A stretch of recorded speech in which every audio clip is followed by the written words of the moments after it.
2026년 2월 5일 오늘 목요일 대한공화국 디지털실록을 기술하겠습니다. 오늘은 제가 이제 그 세계사 6강인데요. 원래 제가 역사를 강좌하는 방법이 편연체 스타일이라는 말씀이에요. 편연체 스타일은 뭔가 하면은 세계사는 당연히 동양사, 서양사 포함이잖아요. 그러면 이제 같은 연대기로 이렇게 취급을 하는 거예요. 그러다 보니까 이제 어떤 현상이 생기냐면은 서양사가 좀 한 몇백 년이 늦어요.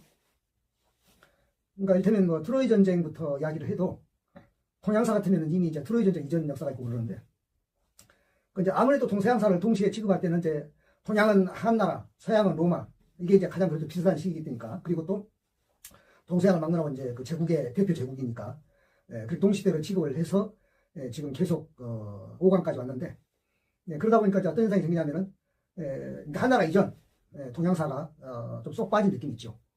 그래서 오늘은 그걸 몰아서 오늘 세계사 6강은 한나라 이전 동양사를 하고 넘어가겠습니다. 그래야 이제 다시 또 뒤로 이제 한나라 이후 또 로마 이후 이렇게 이제 편년체로 나갈 것이기 때문에, 그러니까 이제 다른 세계사 뭐 강사들도 있겠습니다만 그들은 이제 뭐 동양사만 따로 모아서 서양사만 따로 모아서 이렇게 취급을 하는데, 뭐 교과서도 그렇게 나오죠. 물론 뭐 동양에 뭐 이렇게 아주 나오다가 또 서양에 이렇게 나오다가 고대 중세 뭐 이렇게 나오다가 하는데, 그렇게 하는 것도 좋지만 저는 느끼기를 이제 편년체 제가 역사를 말하는 이유가 뭐냐면은, 그렇게 동양은 동양대로 서양은 서양대로 이렇게 따로 가다 보면은 뭐 어떤 주인공들에 대한 그런 기억은 잘 남지만은 그 동시대라는 게 잘 이해가 안 돼요.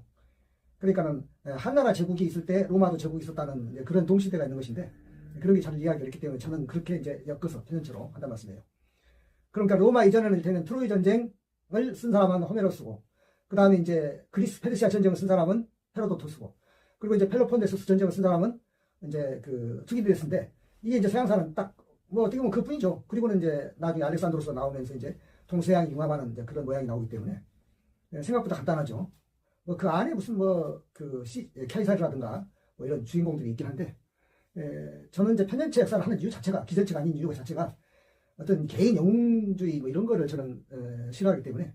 왜냐하면 역사는 개인, 뛰어난 개인이라도 영웅이라도 그 역사가 주인공은 아니고, 사실은 역사라는 어떤 그런 도도한 그 시대적 그 흐름이, 그 이제 저는 시대정신이라고 말하는데, 영웅도 도구로 쓰는 것이지 그 영웅이 주인공은 아니다 이 이야기죠.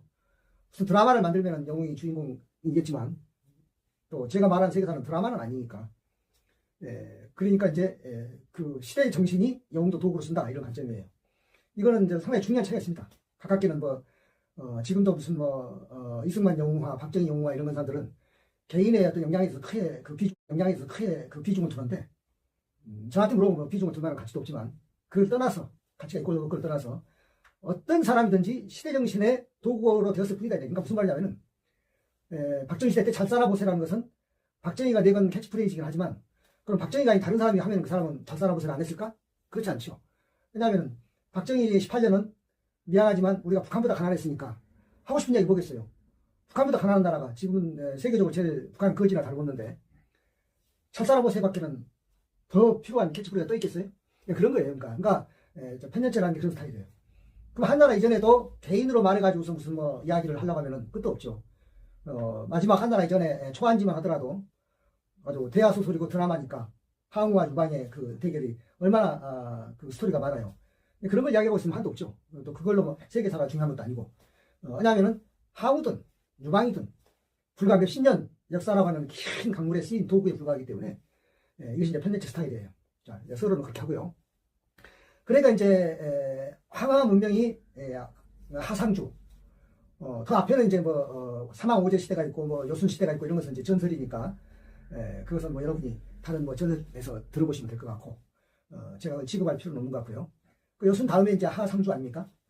심지어는 이제 하나라 상나라까지도 옛날에는 전설로 봤다가 하나라 유적이 이제 그 낙양 얼리터우에서 나와가지고 청동 그 유적들이 나와가지고 하나라가 전설의 나라가 아니라 실존했던 나라다, 실제 있던 나라다 이렇게 이제 인정이 된 것이고, 상나라는 이제 각골문자로 해가지고 이제 그 존재가 실제 있던 나라로 인정이 된 거 아니에요? 전설을 벗어난 거죠. 그리고 이제 주나라는 그거는 이제 역사가 돼 있는 것이니까, 주나라는 이제 중요하게, 그러니까 주나라 역사를 많이 쓰고 그 다음에 주나라를 굉장히 이상국가로 말했던 사람 중에 이제 역사가 중에 제일 중요한 사람이 공자죠. 공자가 그 주나라 때의 그 모든 것을, 그래서 이 주나라의 역사를 가장 이상적인 것으로 봤기 때문에, 실제로 이제 주나라는 이제 봉건 국가이기 때문에 이상적일 수가 없죠. 그 부모 같은 나라. 그러니까 서양 봉건 이 제도는 뭐냐면 계약 제도 같아요. 계약. 뭐 임대인, 임차인 이런 식으로. 그러니까 이제 그 왕과 제후들 간의 계약 관계를 이렇게 중시하는데, 동양의 봉건 제도는 이게 뭐냐면은 이 주종 관계, 부모 관계, 그러니까 부자 관계 이런 느낌이에요.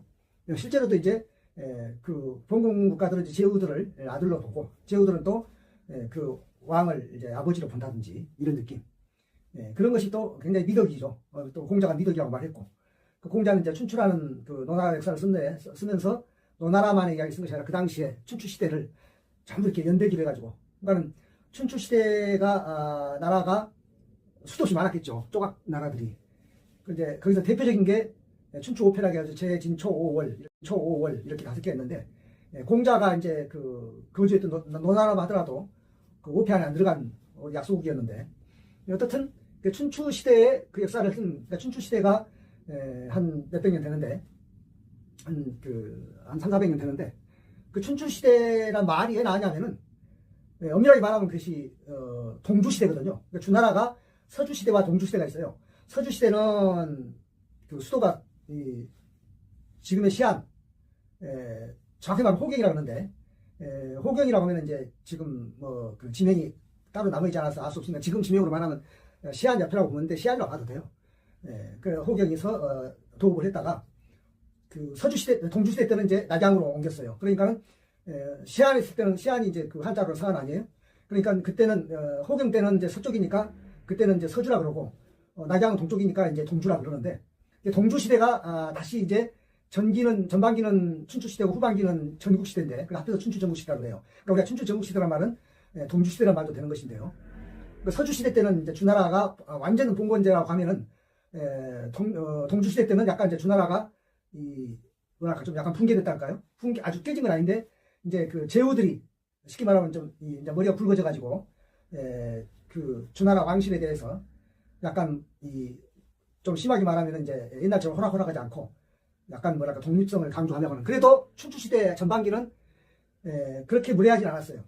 이제 전국 시대 후반기로 가면은 거의 이제 주왕실을 이제 무시하고 속된 말로 이제 맘먹으려 들고 이제 맞짱 뜨는 정도 됐지만, 그러니까 이제 공자가 그 시대 한 300여 년 역사를 쓴 것을 책 이름을 춘추라고 했기 때문에, 춘추란 말은 공자의 저서 이름이자, 그 다음에 그 시대를 동주 시대의 전반기를 부르는 이름이자, 그리고 이제 우리가 역사학할 때, 히스토리 역사학할 때 춘추란 말도 그 같은 동의어로 이렇게 써요.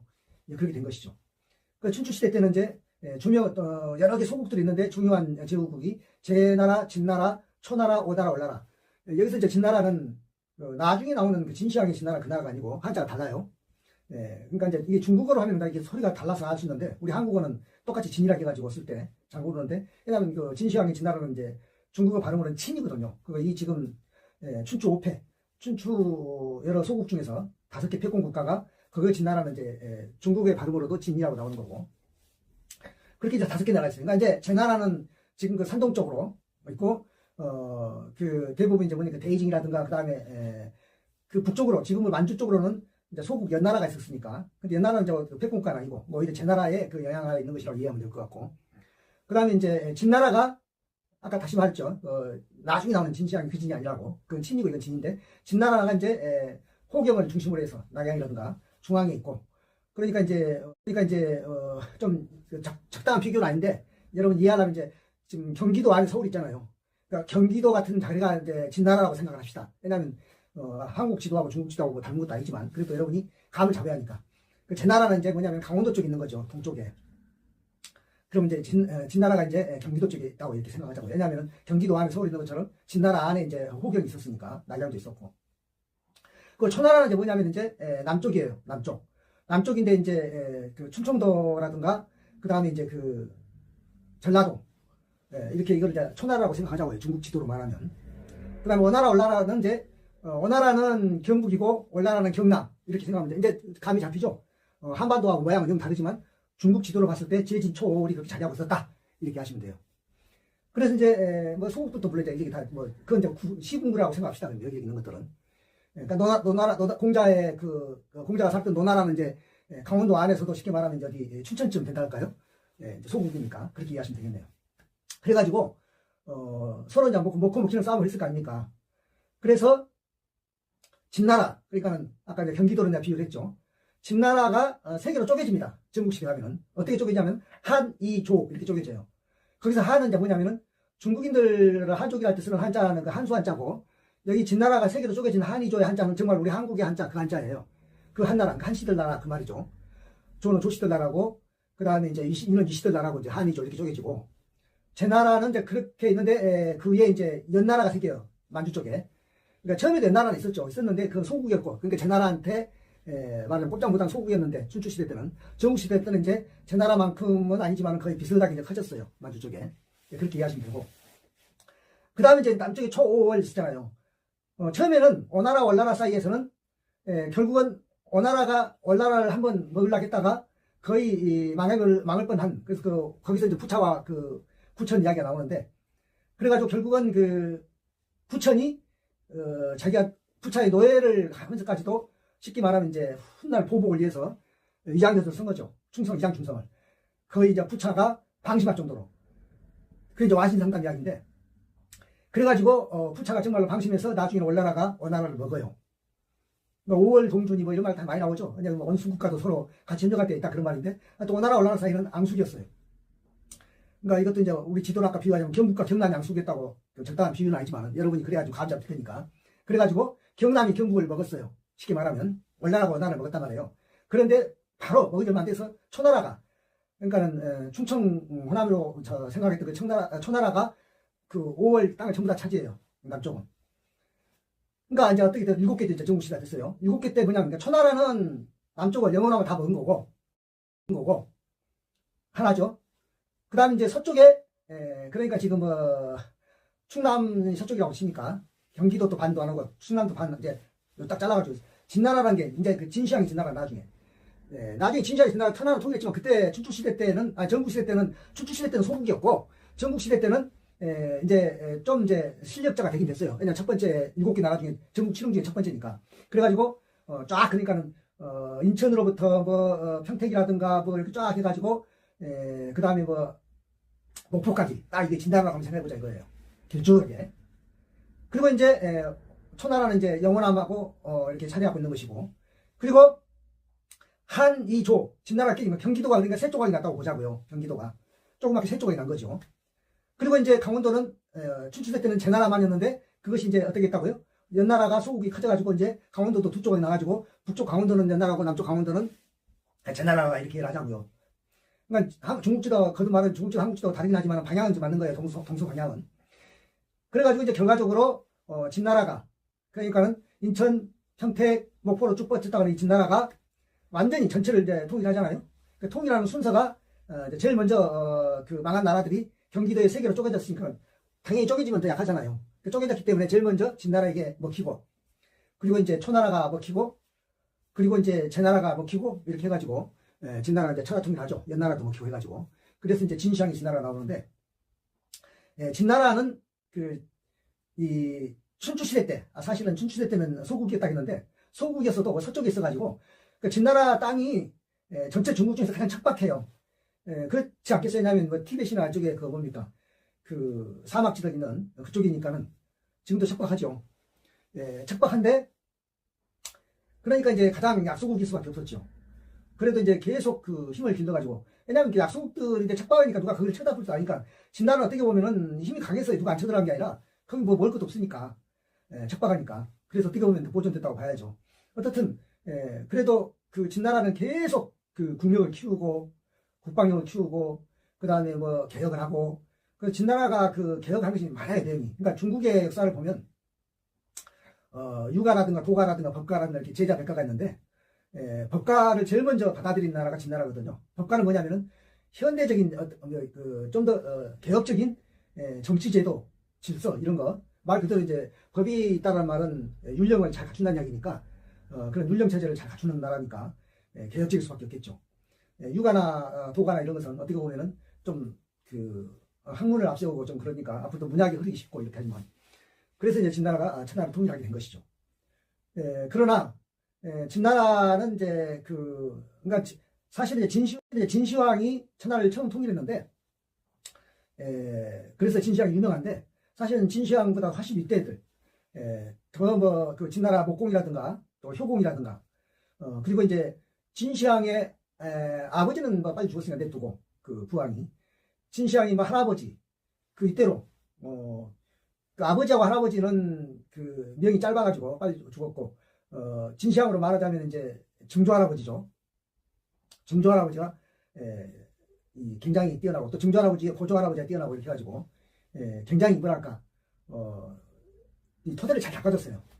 우리도 좀 여담으로 말하자면 뭐 세종대왕이 우리 대한민국 우리나라에서는 이제 한국사에서는 최고로 왕인데, 그래서 대왕인데, 그것을 이제 세종대왕이 될 수 있었던 것은 아버지 태종이 여러 가지를 바꿔준 것이잖아요. 말하자면 자기가 굳은 일을 도맡고 세종에게 좋은 이 비단길을 깔아줬다 이렇게 얘기할 수 있는데, 진시황도 마찬가지로 그 이때들이 굉장히 그 훌륭하게 했기 때문에 진시황이 천하를 통일할 수 있었고, 그리고 진시황이 천하를 통일해서 사실 잘 통일할 때까지 본인도 잘했는데, 실제로 이제 그 진시황이 진나라가 진시황 이후로는 바로 망했다기도 과언이 아닌데, 그것은 여러 가지 이유가 있겠지만은 가장 간단한 이유는 그 차라리 장남 부소를 후계자로 했으면 진나라가 망하지 않았을 거예요. 근데 그 장남도 아니고 뭐 서자라기도 할 수 있는 하여튼 회를 해가지고, 그러니까 이 부소와 회는 어떤 느낌이냐면 이런 느낌이에요. 그것도 적당한 비유는 아닌데 그때 이해를 하면 비유를 해야 되니까, 북한 김정일이가 장남이 누구냐면 김정남이잖아요. 저기 말레이시아인가 어디서가 안탈당하네. 그리고 이제 차남도 아니고 삼남도 아니고 먼 어린 아들이 그건 배가 좀 다르지만은 지금 김정은이잖아요. 그러니까는 김정일이가 김정남이를 만약에 후계자로 했다면은, 그래서 오히려 중국에서는 김정남이를 믿었다는 거 아니에요? 그랬다면은 상당히 좀 그 중국과 북한이 서로 그 호흡이 잘 맞아가지고 훨씬 더 사이가 좋았을지 모를 거예요.